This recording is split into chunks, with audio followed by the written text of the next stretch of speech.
한심참 소방관이 첫 출근을 했습니다. 선배 소방관이 물었습니다.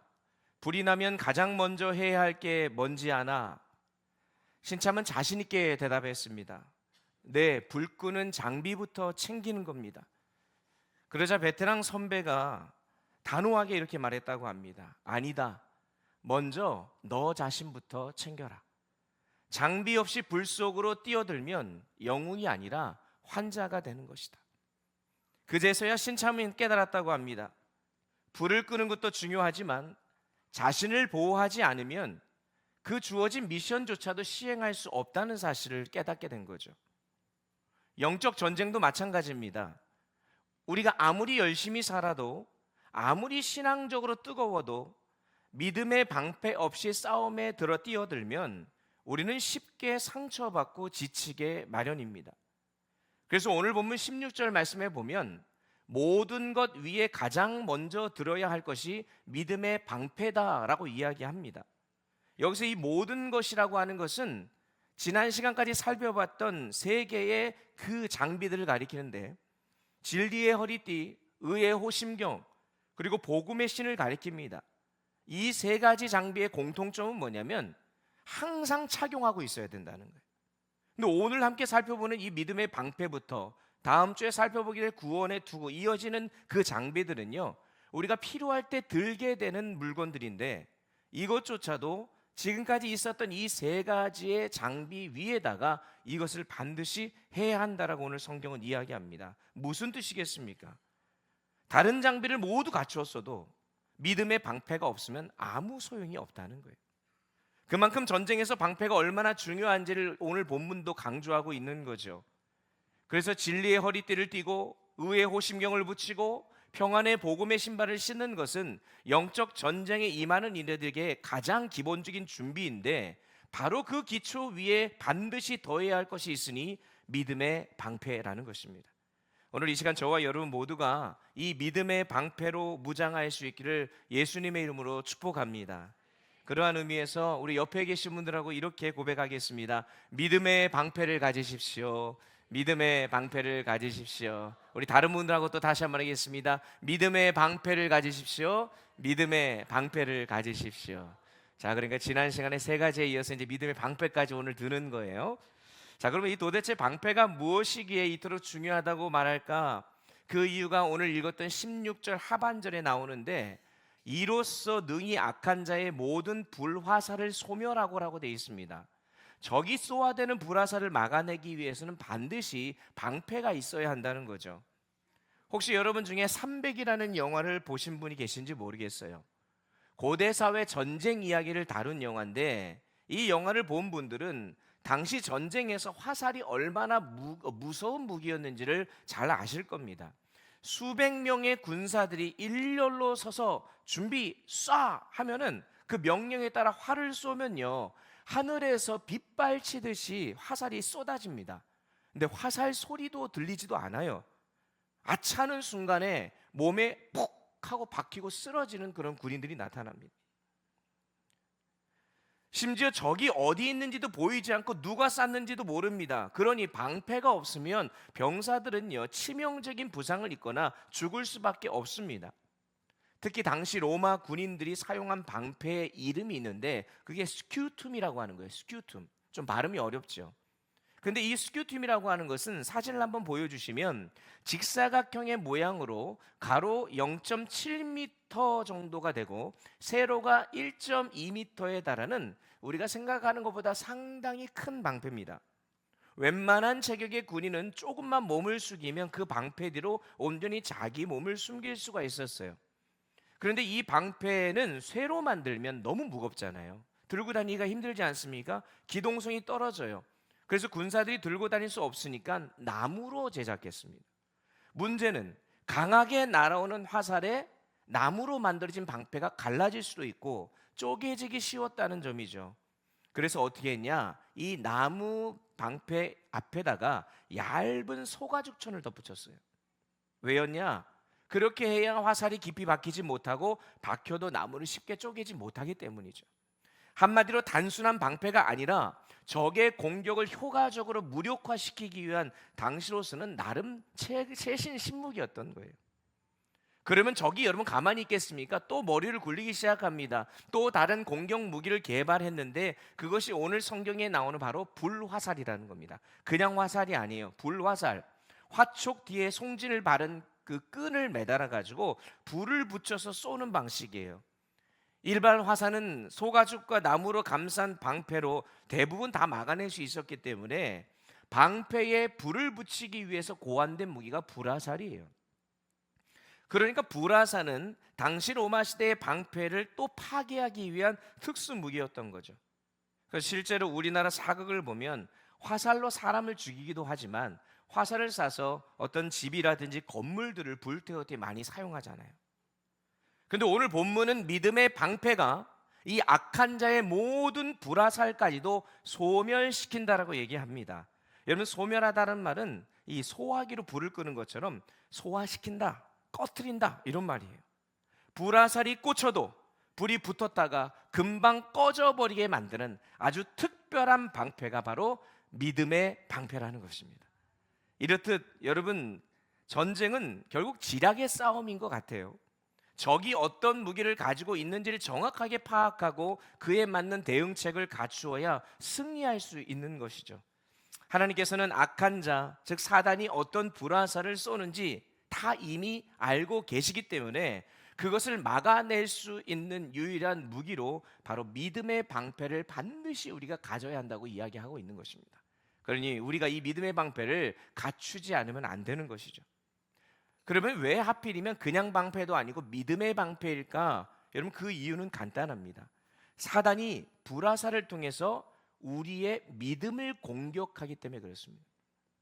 마귀가 우리를 향해 던져요.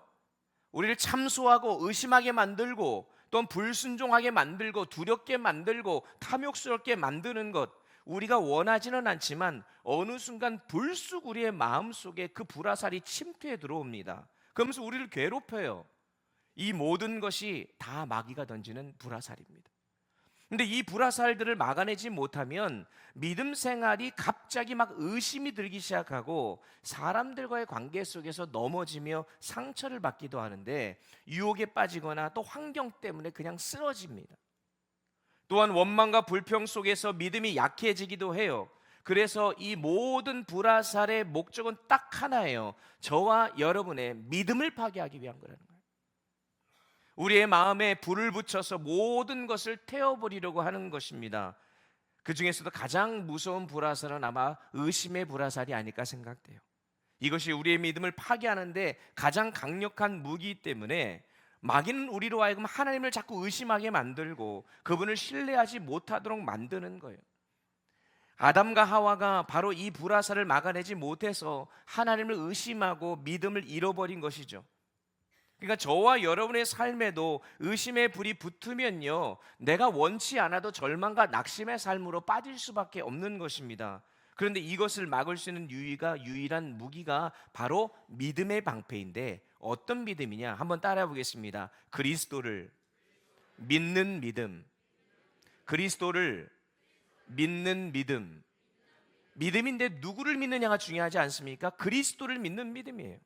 마귀가 불화살로 파상 공격을 해올 때에 그리스도를 믿는 믿음으로 우리가 무장되어 있지 않으면 우리는 속수무책으로 당할 수밖에 없다는 거예요. 그러나 이 믿음으로 무장하고 있으면 사단의 모든 불화살은 성경 말씀대로 소멸되거나 튕겨 나가게 되는 것입니다. 그래서 여러분, 아이들 만화 영화 같은 거 보면 이런 거 있지 않습니까? 어떤 주인공이 만화 주인공이 나와가지고 막 뭐 예를 들어서 이렇게 하면은 이 주변에 뭐가 이렇게 방어막이 생겨가지고 막 뭐가 날라와도 튕겨서 나가거나 막아지는 그런 어떤 장면들 아마 생각이 나실 겁니다. 마찬가지로 우리도 날마다 믿음을 선포하고 고백할 때 저와 여러분의 삶에 믿음의 보호막이 생겨날 줄 믿습니다. 그래서 우리의 삶을 덮는 거예요. 우리의 가정을 막아주는 거예요. 그래서 사단이 어떤 불화살을 던져도 그것을 무력화시키는 그런 믿음의 보호막, 믿음의 방패가 바로 오늘 이 말씀 속에서 우리에게 이야기하고 있는 것이죠. 로마서 8장 31절의 사도 바울의 고백처럼 그런즉 이 일에 대하여 우리가 무슨 말을 하리요? 만일 하나님이 우리를 위하시면 누가 우리를 대적하리요? 여러분 믿으십니까? 사단이 두려움 화살을 쏘면 나는 두렵지 않다. 니까짓게 쏴봤자 무슨 소용이냐. 내 안에 세상보다 더 크신 분이 계신데, 나를 보호해 주시는 그 믿음의 보호막이 나와 함께하고 있는데 한번 쏴봐라. 이렇게 당당하게 믿음으로 고백해야 된다는 거예요. 사단은 의심의 화살을 쏘아서 하나님의 사랑을 의심하게 하여서 절망에 빠뜨리게 할 때도 있습니다. 그럴 때는 요한복음 3장 16절 다 아시잖아요. 그걸 선포하는 거죠. 하나님이 세상을 이처럼 사랑하사 독생자를 주셨으니 이는 저를 믿는 자마다 멸망치 않고 영생을 얻게 하려 하심이라. 여러분, 우리가 믿음으로 선포하며 나아갈 때에 사단의 어떤 의심의 불화살, 또 사단의 여러 가지 사랑을 의심하게 만들고 절망에 빠뜨리게 만드는 불화살을 무력화시키도록 우리를 막아줄 줄 믿습니다. 그래서 예전에 여러분 벌써 시간이 꽤 흘린 것 같아요. 우리 코로나19 팬데믹 때 예배드리기도 참 힘들었던 그런 시절이 있었는데, 그때 너도 나도 우리가 백신을 맞았잖아요. 1차, 2차, 3차 화이자다 해가지고 맞았었는데, 이 백신을 왜 맞나 생각해 봤더니 몸 안에다가 항체를 만들어서 면역 체계를 강화시키기 위함이잖아요. 마찬가지로 우리의 믿음도 영적 면역 체계를 강화시키는 일종의 영적 백신인 거죠. 우리는 죄로 인해 영적 면역 결핍 상태로 태어났기 때문에 믿음이라는 항체가 없으면 안 된다는 것입니다. 그래서 사도 요한은 요한 1서 5장 4절에서 대저 하나님께로서 난 자마다 세상을 이기느니라. 세상을 이긴 이김은 이것이니 뭐라고요? 우리의 믿음이니라는 거예요. 여러분, 믿음이 이기는 것입니다. 믿음이 이깁니다, 여러분. 우리에게 믿음이 있으면 이기는 것이고 믿음이 없으면 무너지는 거예요. 1858년 뉴욕의 한 가정에서 한 아이가 태어났어요. 그는 어린 시절 소아마비로 인해서 고생하다가 다리를 절게 되었고 시력도 거의 잘 보이지가 않게 됩니다. 게다가 천식까지 알아서 호흡곤란으로 여러 번 응급실에 실려갔고 평생을 그 호흡곤란과 어려움 속에 살면서 촛불 하나 그것도 끄기도 힘든 아주 유약하고 연약한 아이였습니다. 가까스로 생명을 이어가던 11살 되던 어느 날 아버지가 그 아이에게 이렇게 말했다고 합니다. 아들아, 네가 가진 장애는 장애가 아니란다. 네가 전능하신 하나님을 정말 신뢰하고 믿는다면 우리 하나님이 너와 함께 하시고 그로 인해 너의 오히려 장애 때문에 사람들이 너를 주목하게 될 것이고, 그리고 너는 역사에 남을 그런 기적 같은 삶을 반드시 살 것이다. 아버지가 그 11살 된 꼬마아이한테 그런 얘기를 했다는 거예요. 그런데 놀랍게도 그 후에 그는 23살이 되던 젊은 나이에 뉴욕주의 의회 의원이 되었어요. 28세 때는 뉴욕시장의 선거에 출마했고 결국 뉴욕 주지사와 부통령을 거쳐서 미국 역사상 가장 어두운 시대를 이끌었던 대통령이 됩니다. 그 주인공이 누구냐? 1906년에 노벨 평화상을 수상했던 데오도르 루즈벨트 대통령이라고 들어보셨을 겁니다. 여러분, 그는 삶 전체를 어렸을 적부터 태어날 때부터 자신을 흔들어대는 그런 불화살이 끊임없이 날아왔어요. 하나님이 과연 나를 사랑하는 것인가? 나는 왜 이렇게 장애를 안고 태어났을까? 나는 왜 이 모양 이 꼴일까? 그렇지만 그 11살 되던 해에 아버지의 전능하신 하나님이 너와 함께 하시면 그 어떤 것도 너를 공격할 수 없고 하나님이 너를 통해 큰일을 행하실 것이라고 하는 그 믿음이 심겨지는 순간부터 믿음의 보호막이 그의 삶을 인도해 줬고 결국 믿음의 방패로 그 어떤 사단의 불화살도 막아낼 수 있었던 것 아니겠습니까? 결국 모든 역경을 이기는 힘은 하나님 안에서 갖는 그 믿음, 그리스도를 믿는 믿음인 줄 믿습니다. 그래서 로마서 1장 17절에서 사도 바울은 말해요. 오직 의인은 믿음으로 말미암아 살리라. 이 말은 단순히 구원받을 때 믿음으로 구원받는다 이런 말만이 아니라는 거예요. 그 말도 뜻도 있지만 여러분, 믿음으로 구원받은 자는 구원받은 이후의 삶도 뭘로 살아야 된다? 믿음으로 살아야 된다는 거예요. 오직 믿음으로 살아가시는 우리 모든 성도들 되시길 주의 이름으로 축원합니다. 근데 여기서 우리가 믿음이 무엇인가에 대해 또 한번 생각해 볼 필요가 있죠. 제가 한 가지 질문을 드리겠습니다. 질문을 드릴 테니까 대답을 잘 하셔야 돼요. 자, 여러분은 믿음이 있으십니까? 네, 이럴 줄 알았습니다. 지금 아마 지금 우면에서도 지금 서로 이런 반응일 것 같아요. 믿음이 있으십니까? 라고 질문했을 때 왜 아멘 하신 분도 있고 좀 주저하신 분들이 왜 계실까요? 다시 한번 해볼까요? 제 질문이 이상한가? 여러분 믿음이 있으십니까? 정말 있으세요? 믿음이 있는 것 같기도 하고 없는 것 같기도 하고 좀 애매하십니까? 그럼 질문을 좀 한번 바꿔볼게요. 여러분은 구원 받으셨습니까? 아멘 소리가 다르죠 지금, 그죠? 그러니까 질문을 좀 달리 했는데 다릅니다. 그러면 구원은 믿음으로 받는 거잖아요. 맞아요, 안 맞아요? 여러분이 구원 받았습니까? 아멘 했으면, 그러면 믿음으로 구원 받으면 여러분 믿음이 있는 거예요, 없는 거예요? 있는 거죠. 근데 왜 주저합니까? 똑같은 말인데. 근데 가만히 생각해 보니까 믿음이 있습니까라고 하는 그 질문에 주저한 이유가 좀 있는 것 같아요. 그게 뭐냐면 믿음에도 단계가 있기 때문에 그런 것 같습니다.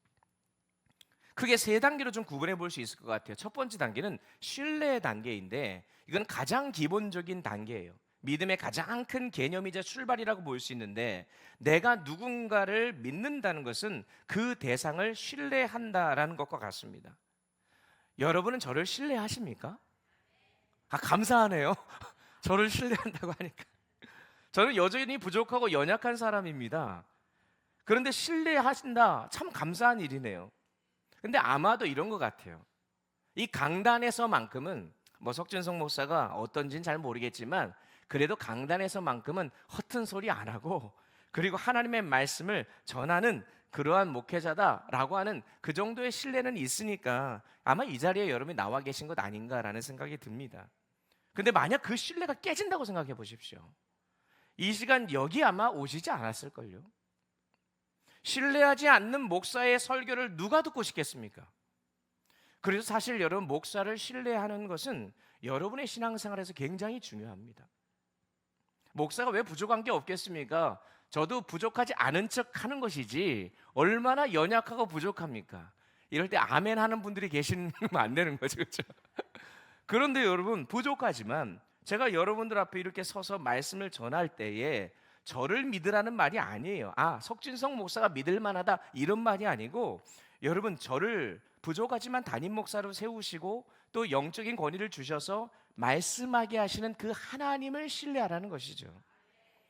하물며 하나님을 믿는다고 하는 것은 당연히 신실하신 하나님을 신뢰하는 것 아니겠습니까? 그 신뢰의 중심엔 약속이 있고 말씀이 있습니다. 하나님이 주신 언약과 약속은 절대로 변하지 않기 때문에 우리는 신뢰할 수 있는 것이죠. 그 다음 믿음의 단계는 의존의 단계예요. 신뢰한다고 고백은 하지만 그 대상에게 완전히 자신의 삶을 내어던지고 의지하는 것까지 가는 것은 좀 더 어려운 거예요. 더 깊은 믿음이 필요합니다. 여러분이 저를 신뢰한다고 하셔도 여러분의 모든 것을 저에게 의지하거나 의존하지는 않잖아요. 하지만 하나님을 향해서는 신뢰를 넘어 의지하고 의존하는 단계까지 나가야 할 줄 믿습니다. 하나님이 나의 전부가 되시고 나의 삶의 주인이시기 때문에 하나님의 도우심이 없이는 나는 살 수 없습니다 라고 하는 그 고백을 하면서 주님만 의지하는 삶을 살아가는 것이죠. 그래서 마가복음 9장에 보면 귀신 들린 아이의 아버지가 예수님께 무엇이든지 하실 수 있거든 불쌍히 여겨달라고 도와달라고 이야기하자 예수님께서 23절에서 뭐라고 말씀하십니까? 한번 읽어볼까요? 23절 말씀 함께 읽겠습니다. 시작. 예수께서 이르시되 할 수 있거든이 무슨 말이냐? 믿는 자에게는 능히 하지 못할 일이 없느니라 하시니라. 아멘. 여러분, 주님이 이렇게 말씀을 하시니까 이 말씀에 대한 그 아이의 아버지의 대답이 24절인데 큰 소리를 지르며 고백하는데 뭐라고 고백하냐? 내가 믿나이다. 여러분, 이 믿음은요 단순한 신뢰의 단계가 아니고요 의존적인 믿음입니다. 주님이 앞서서 말씀하셨을 때 무슨 말이냐, 믿는 자에게는 능히 하지 못할 일이 없다라고 고백했을 때 자신의 그 연약감을 하나님 앞에 완전히 의존하며 드렸던 이 아이의 아버지, 내가 믿나이다. 주님만 의지하는 거죠. 주님밖에 없습니다. 그리고 마지막 단계가 뭐냐? 동행하는 단계예요. 하나님과 동행하는 믿음. 동행은 말 그대로 함께 걸어가는 건데, 여러분, 동행할 때 성경은 이것을 가리켜서 그리스도인으로서의 합당하게 행하는 삶을 가리켜요. 하나님의 백성으로서 그리스도인답게 하나님의 뜻에 합당한 삶을 살아가는 것, 이게 바로 동행의 믿음입니다. 우리의 믿음이 신뢰의 단계를 거쳐서 하나님을 전적으로 의존하고 이제는 주님과 함께 걸어가는 단계까지 나가야 되는데, 어떤 분들은 신앙생활을 해도 신뢰의 단계에만 머무르니까 구원으로, 믿음으로 구원받는 것까지는 가는데 신뢰의 단계만 머무르니까 믿음이 있느냐라고 하는 질문에 쉽게 대답을 하지 못하는 거예요. 의지하고 의존하기만 하면 내가 믿나이다 라고 하면 이 아이의 아버지가 외쳤던 것처럼 어떤 상황 속에서도 주님을 의지한다고 믿음으로 고백할 수 있게 되잖아요. 주님밖에 없습니다. 주님과 동행하는 사람은 힘들 때도 주님과 함께 있고 아무 문제 없을 때도 주님과 함께 동행합니다. 근데 신뢰하는 단계에 있는 사람은요, 주님이 나에게 은혜를 베풀어 주실 때는 주님과 동행하지만 그렇지 않을 때는 자꾸 주님을 멀리할 때가 있는 거죠.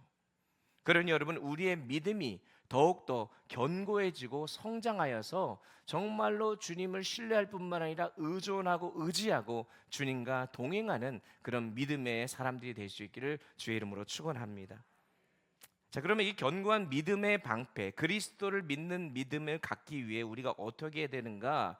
그저 믿습니다라고 크게 외치기만 하면 되는 걸까? 여러분, 그게 아니라는 걸 잘 알잖아요.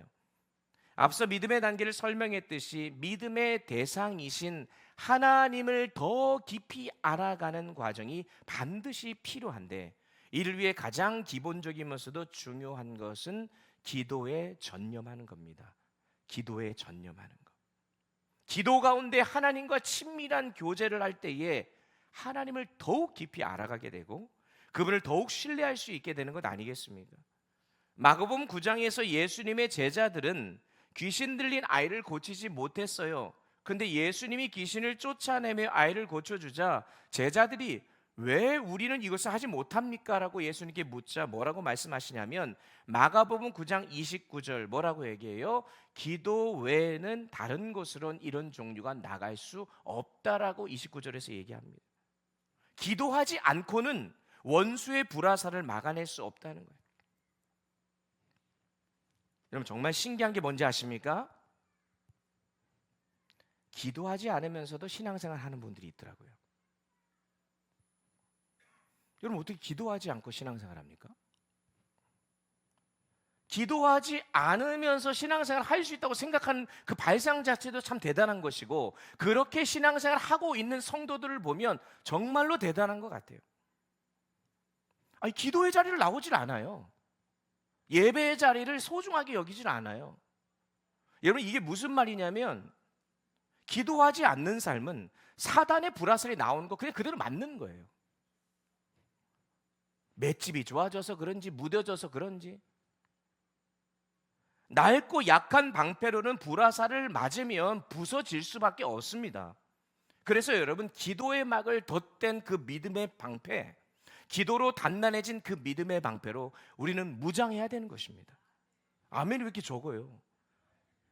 여러분, 기도로 단단해진 믿음의 방패가 우리에게 있어야 될 줄 믿습니다. 데살로니가 후서 3장 2절 사도 바울은 말해요. 믿음은 모든 사람의 것이 아니다라고 얘기합니다. 여러분, 이 말이 무슨 말이겠어요? 믿음은 아무나 소유할 수 있는 게 아니라는 거예요. 1절에서 바울은 그래서 이렇게 권면하지요. 너희는 우리를 위하여 기도하기를 부당하고 악한 사람들에게 건지시옵소서라고 하라. 악한 자의 공격에서 벗어나기 위해 필요한 것은 다른 것이 아니라 기도하는 것이라는 거예요. 여러분, 기도 외에는 다른 길이 없음을 기억하시고 날마다 기도하며 무장하시는, 또 믿음으로 나아가시는 우리 모든 성도들 될 수 있기를 주의 이름으로 축원합니다. 기도뿐만 아니라 말씀 역시 우리의 믿음을 더욱 견고하게 한다는 것은 두말할 필요 없는 잔소리 아니겠어요? 믿음은 나의 결심이나 나의 의지나 나의 지식에서 나오는 게 아니에요. 계시를 통해 하나님으로부터 주어지는 것. 나를 세상의 중심에 놓고 나만 바라보고 나만 믿고 살던 사람이 어느 순간에 이 세상의 중심은 내가 아니라 바로 예수 그리스도라는 사실을 말씀의 계시를 통해 깨닫게 되는 거죠. 그게 바로 믿음인 것입니다. 그러면 이 계시가 어떻게 주어지느냐? 하나님의 말씀을 통해 주어지는 거예요. 로마서 10장 17절 믿음은 들음에서 나며 들음은 그리스도의 말씀으로 말미암았느니라. 성경이 완성되기 전에는요, 하나님께서 선지자들과 사도들의 입을 통해 직접 계시의 말씀을 주셨습니다. 구약의 말씀이나 여러 곳에서 그렇죠. 하지만 여러분, 성경이 완성된 이후로는 성경만으로도 구원과 믿음이 충분하기 때문에 더 이상 직접 계시가 필요하지 않게 된 거예요. 그러면 여러분 주변에서 혹시 나는 하나님께 직통 계시 받았다 막 이런 분들이 있거든요. 여러분 그런 분들 말하면요, 이 말은 대부분 진리가 아닐 가능성이 많다고 보시면 됩니다. 말씀이 없는 그런 기도는 자기중심적인 기도와 신비주의에 빠지기가 쉽고, 반대로 기도가 없는 말씀은 우리의 머리만 커지고 지식만 커져서 교만에 빠질 위험이 있는 거예요. 수레바퀴를 끌고 가고 니어 거를 끌고 가는데 한쪽 바퀴는 조그맣고 한쪽 바퀴는 크다고 생각해 보십시오. 그게 제대로 굴러가겠습니까? 우리의 신앙생활에 있어서 믿음의 보호막을 위해서는 기도와 말씀으로 무장해야 되는데, 그 두 개가 균형 잡혀서 우리에게 반드시 잘 갖추어져 있을 때에 기도와 말씀이 조화를 이루는 균형 잡힌 믿음의 방패가 사단의 어떤 불화살도 막아줄 수가 있는 것이죠. 그런데 여러분, 이러한 균형 잡힌 믿음을 갖기 위해서 반드시 좀 기억해야 될, 오늘 어쩌면 이 말씀 중에서도 중요한 부분이 아닐까라는 생각이 들어요. 우리는 방패라고 하면 날아오는 화살이나 창을 개인적으로 평평 막는 그런 용도로 생각하는데, 사실 로마 군인들이 훈련을 받을 때 가장 혹독하게 훈련받았던 기술이 뭔지 아십니까? 방패술이에요. 방패술. 왜냐하면 로마 군대는 전투할 때 혼자 나가는 게 아니고 철저히 하나의 몸처럼 일사불란하게 모든 군대가 같이 움직입니다. 이때 방패는요, 전체를 보호하는 핵심 역할을 해요. 그래서 영화 같은 데 보면요, 화살이 빗살치듯 이렇게 빗발치듯 쏟아질 때에 로마 병사들은 지휘관의 명령에 따라 같은 때에 같이 방패가 막 움직였다가 막았다가 막 이렇게 길을 합니다. 각도도 만들고 아주 기가 막힌 방패술들을 펼치게 돼요. 그러면 전체가 하나의 거대한 방패막이 되어서 이 화살을 막아내는 거예요. 혼자 막으면, 여러분 이렇게 한번 생각해 보세요. 저같이 조금 살이 찐 사람은 뺀다고 뺐는데 아직까지 죄송합니다. 지금 이게 구티비에 나올 수가 있어요. 아마 방송국에서 이 부분을 자르지 않을까 생각되는데, 여러분 이게 딱 보면은 저희가 방패로 막았을 때 앞부분을 막을 수 있지만 옆에서 날아오는 건 그냥 맞는 거잖아요. 뒤에서 날아오는 거 그냥 노출되어 있는 건 아니겠습니까? 근데 여러 방패들이 함께 일사불란하게 조직적으로 움직여서 그 전술대로 움직이게 되면요, 이 한 사람만이 아니라 이 모두가 다 막아지는 그런 효과를 나타낸다는 거예요. 그러면 이 방패술을 익히면 아무리 강한 공격도 견뎌낼 수가 있고, 적이 당황하는 순간 화살을 쏴서 사람이 죽어야 되는데 죽지 않고 다 막아내니까 그때 막 긴장을 하고 당황하면 그때 반격을 해서 이기게 되는 거예요. 영적 전쟁도 동일해요.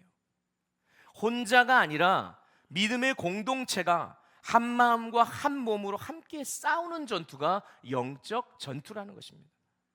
공동체가 하나 되게 하는 힘은 바로 믿음인 거죠. 우리 교회도 마찬가지입니다. 온 성도가 같은 믿음, 같은 하나님, 같은 신앙 고백으로 나갈 때 비로소 믿음의 방패가 제대로 작동하는 것입니다. 그러니까 지난주에 우리가 창신, 양평, 우면 또 네팔 우리 성도들까지 함께 모여서 이 자리를 꽉 채워 함께 마음껏 주님을 찬양하고 경배했던 그 하나의 마음과 하나된 이 공동체가 다른 어떤 사단의 불화살도 우리를 막아낼 수 있게 한다라는 것입니다. 그래서 온 성도가 같은 믿음 갖는 게 중요한데, 그래서 신앙생활도 보면요, 믿음의 결이 같아야 돼요. 결이란 단어를 저는 굉장히 좋아하는데 믿음의 결이 있더라고요. 신앙생활을 오래 하신 우리 창신교회에 속한 성도님들은요, 내가 인정하고 싶지 않아도 어느 순간 믿음의 결이 비슷해져 있어요. 근데 다른 교회와 또 다른 어떤 교단과 다른 교회들하고 비교해 보면 동일하고 비슷한 것들도 있지만 좀 차이가 나는 부분들이 있습니다. 여러분 그럴 수밖에 없지 않겠습니까? 신앙의 방향과 목회 리더십과 여러 가지 교회 환경들, 이런 부분들이 좀 차이가 있기 때문에 그렇습니다. 그래서 사실 어떤 분들은 새로 오신 분들이 적응하지 못하는 경우도 있는 것이고, 그러니까 이 믿음의 결이 같은 게 너무나 중요한데, 지금 여기 모여 계신 여러분들도 각자의 신앙의 배경이 다 다릅니다. 때로는 생각이 맞지 않거나 부딪힐 때도 있지요. 여러분 그럴 때는 과연 어떻게 해야 될 것인가? 여러분 제가 하나의 비결을 알려드리겠습니다. 교회가 영적 전투에 임하는 공동체로서 함께 나가는 군대라고 한다면 뭐가 됐든 간에 교회의 영적인 리더가 세워주는 그 방향을 쫓아가는 것이 굉장히 중요합니다. 여러분, 담임 목사가 바라보는 방향을 함께 바라보는 것이 담임 목사와의 의견과 나의 의견과 상관없이 그게 너무나 중요하다는 것을 오늘 말씀을 통해 보여주는데, 그것을 바라보고 따라갈 때 교회가 하나됨을 지킬 수가 있는 거예요. 물론 이 담임 목사는 언제나 항상 주님 앞에 겸손하게 주님의 마음으로 무장해야 되겠죠. 그런데 어떤 교회들은 보면 서로 믿음의 방향도 달라요. 목사님 다르고 장로님들 다르고 성도들 다 달라요. 제각각입니다. 그러니까 조금만 공격이 와도 사단의 불화살에 쉽게 무너지는 경우를 많이 보게 되는 것입니다. 그러니 사랑하는 성도 여러분, 우리는 모두 교회의 믿음의 방패를 들고 나아가는 자들이에요. 교회의 머리이신 예수 그리스도를 함께 바라보면서 담임 목사와 성도들이 한 마음과 한 뜻으로 나가야 하는 것입니다. 그렇다고 담임 목사 혼자 교회를 세우는 게 아니잖아요. 장로님들만 앞에 나가서 일하는 게 아니잖아요. 그러니까 성도들에서 없어져야 될 생각 중에 하나가 뭐냐면 나 하나쯤이야라고 하는 생각입니다. 여러분, 이거 진짜 중요한 말이에요. 왜냐하면 여러분, 우리가 믿음의 방패막을 만들어내는 온 공동체가 있는데 나 하나쯤이야라고 생각해서 혼자만 그 방패 들고 빠졌다고 생각해 보십시오. 빈틈이 생기는 거예요. 그러면 공동체 전체의 방패막에 틈을 만들 수가 있기 때문에, 사실 저와 여러분이 오늘 이 자리에 함께 모여 예배하며 말씀을 듣고 기도하는 이 시간이 어떤 시간이냐? 그 빈틈이 생기지 아니하도록 기도와 말씀으로 믿음의 방패수를 훈련하고 연마하는 시간이 바로 이 시간인 줄 믿습니다. 한 하나님, 그리고 한 믿음, 동일한 믿음의 공동체 안에서 주님이 주신 그 비전을 바라보며 담임 목사와 당회와 온 성도들이 함께 주님을 향해 달려나가는, 지난 95년 동안 우리 창신교회를 이끌어 오시고 또 앞으로도 이끌어 가실 그 하나님의 놀라운 은혜, 또 하나님께서 복음의 지경을 넓혀서 양평과 우면에, 또 우면 창신교회는 지금 내년이 창립 10주년이에요. 벌써 10년이 됐습니다. 지금 예배하고 계신 우면의 성도님들은 이 내년이 10년이 되는 것, 어떻게 보면 이 100년 가까이 되는 역사 속에서 하나님께서 그곳에 복음의 지경을 넓히실 수 있도록 하나님께서 그 믿음의 영역을 넓혀 가셨고, 그로 인해 각자 주어진 삶의 자리에서 하나님이 원하시는 그런 믿음의 방패술들을 훈련해 나가며 세상 곳곳에서 나오는 그 불화살들을 막아내는 역할을 우리 창신교회가 감당해야 될 줄 믿습니다. 말씀을 마무리하겠습니다. 창세기 15장 1절에서 하나님이 아브라함에게 이렇게 말해요. 아브라함아, 두려워하지 말라. 나는 내 방패요 너의 지극히 큰 상급이니라. 여기서 주목할 것은 하나님이 아브라함에게 좋은 방패를 주겠다라고 약속하시지 않고 뭐라고 말씀하시냐면 내가 너의 방패다, 직접 말씀하셨다는 거예요. 시편 18편 2절에서도 비슷한 표현이 나와요. 여호와는 나의 반석이시요 나의 요새시요 나를 건지시는 이시요 나의 하나님이요 내가 그 안에 피할 나의 바위시요 나의 방패이시다. 아멘. 즉 하나님이 방패라는 것은요, 단순히 우리에게 보호 장비를 주신다는 그런 의미가 아니라 우리 대신 모든 사단의 불화살을 다 대신 맞으시겠다는 거예요. 그래서 구약에서 하나님이 나는 너의 방패다라고 말씀하신 것을 신약으로 와보면 예수 그리스도께서 십자가에서 우리를 대신해서 받으신 그 고난과 그 심판, 그 십자가에서 사단이 쏘아댄 그 모든 불화살을 누가 맞은 거예요? 예수님이 다 맞으신 거예요. 그러니까 이 십자가 사건에서 예수님은 우리의 모든 불화살, 죄와 시험과 공격을 대신 맞으신 사건임을 우리가 기억할 때에 하나님이 나의 방패가 되셨고 예수님이 나의 방패가 되어주셔서 내가 맞아야 될 불화살을 대신 맞고 계시구나를 생각해야 되는 거예요. 그냥 장비 하나 주시는 게 아니에요. 그러니까 믿음 안에서 예수님과 연합하는 것이 우리에게 얼마나 중요한지를 우리에게 알려주는 겁니다. 바로 그분이 맞으신 불화살의 공격으로부터 그래야 우리가 보호받는 것이죠. 여러분, 오늘 이 말씀을 가지고 그래 내가 믿음을 가져야지, 이 믿음이 나의 연약한 모습과 이것들을 막아줄 거야, 이 정도로 생각하시면 안 됩니다. 이미 우리를 향한 불화살을 예수 그리스도가 우리의 믿음의 방패가 되어주셔서 다 맞으셨습니다. 그리고 2000년 전 십자가에서 죽으시면서 그 모든 것을 다 소멸하셨어요. 우리는 그러한 은혜를 잊고 믿음의 보호막으로 우리가 둘러싸여 있는 존재라는 것을 잊지 않으시기를 바랍니다. 그래서 히브리서 12장 2절 말씀은 우리에게 이렇게 권면하는 거예요. 다 같이 읽어보겠습니다. 함께 읽겠습니다. 시작. 믿음의 주요 또 온전하게 하시는 이인 예수를 바라보자. 아멘. 여러분, 우리가 보이지 않는 방패이신 예수님만 바라보며 살아가는 것, 그분이 우리의 방패이시기 때문에 사단의 어떤 공격도 능히 막아낼 수 있어요.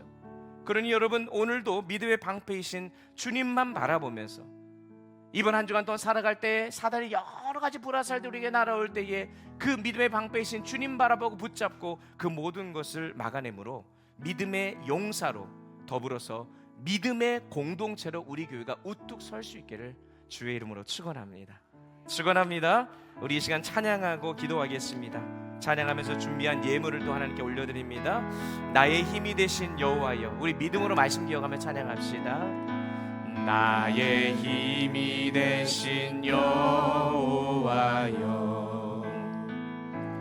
내가 주님을 사랑합니다. 주는 나의 반석이시며 나의 요새시라. 주는 나를 건지시는, 주는 나를 건지시는 나의 주, 나의 하나님, 나의 피할 바위시오, 나의 방패시라. 나의 방패시, 나의 하나님, 나의 하나님,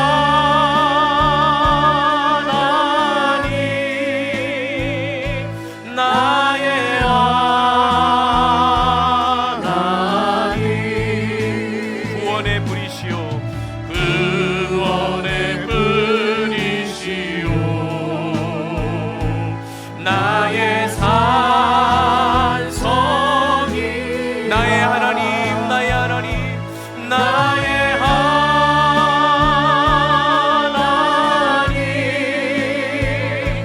나의 하나님,